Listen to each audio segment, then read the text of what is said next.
গোপাল ভাঁড় কম বেশি সকলেরই চেনা এই নামটি। রসিকতায় বুদ্ধিতে যার জুড়ি মেলা ভার। এমনই একদিন গোপাল হাটে চলল কিছু জিনিসপত্র কিনতে। সেখানে গিয়ে এক পরিচিত ভদ্রলোকের সাথে গোপালের দেখা হয়। সেই ভদ্রলোক তার 5 ছেলে মেয়ে নিয়ে হাটে এসেছে বাজার করতে।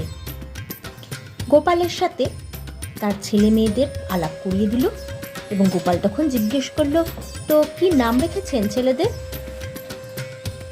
ভদ্রলোক বললেন, ঝিঙে, উচ্ছে, কাঁচকলা, আদা আর পটল।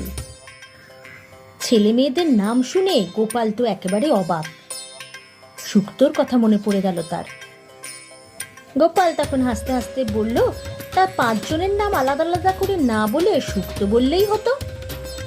গোপালের এহেন রসিকতায় ভদ্রলোকও চুপ বনে গেল। বন্ধুরা, তোমাদের যদি আমার গল্প ভালো লাগে তাহলে লাইক কমেন্টস করে আমার পাশে থেকো।